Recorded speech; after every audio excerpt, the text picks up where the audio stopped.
Hello everyone, how are you also? Today we are going to talk about a very important post जो कि important सिर्फ तुम्हारे लिए नहीं बल्कि मैं कह सकता हूँ ऑल ओवर इंडिया के लिए important रहने वाली है, जो कि आ रही है सेंट्रल पॉल्यूशन कंट्रोल बोर्ड की तरफ से, या जिसे सीपीसीबी भी बोलते हैं, जो कि आती है ministry of environment, forest and climate change के अंदर।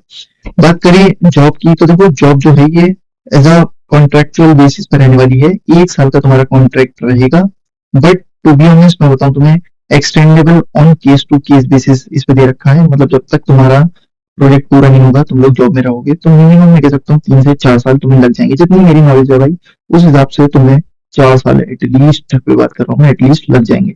पोस्ट टोटल जो है 51 पोस्ट है, और जो प्रोजेक्ट है वो तुम्हारा strengthening of environmental regulators phase 3 project on river Ganga, funded by NNCG under Namami Gange programme. जो तुम्हारा गंगा का प्रोग्राम है, क्लीनिंग गंगा की जो होनी है, उसके उसके लिए जो प्रोग्राम चलाया गया था, नमामि गंगे प्रोग्राम, उसके अंडर ये पोस्ट निकाली गई है। टोटल 51 पोस्ट है। बात करें जॉब लोकेशन की तो देखो, डिफरेंट टाइप की जॉब लोकेशन तुम्हारी हो सकती है। डिफरेंट टाइप तुम जैसे मैं कहूंगा, जहां पे भी गंगा रहती है तुम्हारी पोस्ट वहां पे हो सकती है, जैसे लखनऊ, कोलकाता, चंडीगढ़ या फिर दिल्ली। इसमें से कहीं पे भी तुम्हें पोस्ट मिल सकती है। बात करें एप्लीकेशन डेट की तो 24 अगस्त से एप्लीकेशन फॉर्म स्टार्ट हो रहे हैं, और लास्ट डेट रहने वाली है 7 सितंबर।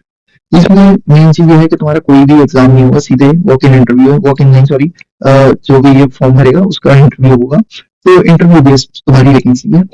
अब इंटरव्यू किस उस पर होगा, उसके लिए डिफरेंट एलिजिबिलिटी क्राइटेरिया दिए गए हैं। उसके लिए मैं तुम्हें बताता हूँ वैकेंसी किस हिसाब से।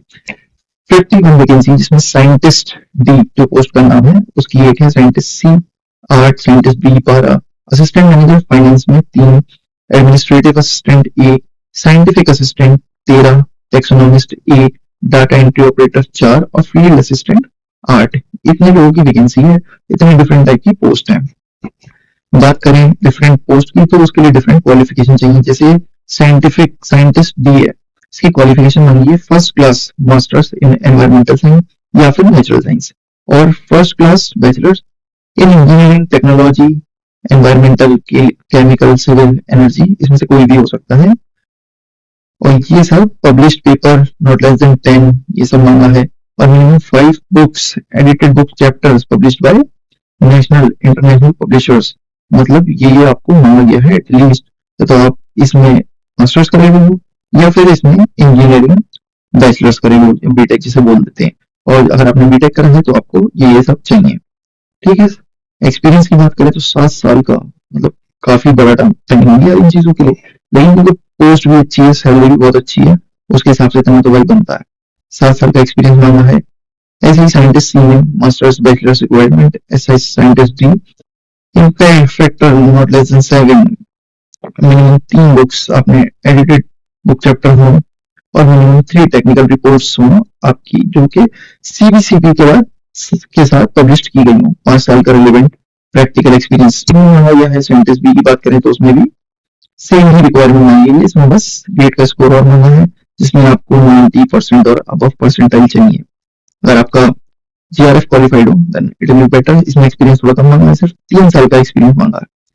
बात करें असिस्टेंट मैनेजर की तो आपको first class MBA degree, sorry MBA masters degree in commerce, finance, accounting, taxation, और या आप सीओ एमबीओ। तो और एक्सपीरियंस की बात करें तो 8 साल का, मतलब बहुत सबसे ज्यादा मेरे ख्याल से इसी में मांगा है। एडमिनिस्ट्रेटिव असिस्टेंट के लिए first class bachelors degree from, बात करें रिकॉग्नाइज्ड यूनिवर्सिटी, मिनिमम 5 साल का experience. Scientist assistant masters degree या फिर बैचलर्स डिग्री इन सब्जेक्ट्स के साथ अगर हुआ आपकी तो। ऐसे ही टेक्सोनोमिस्ट, मतलब डिफरेंट पोस्ट है।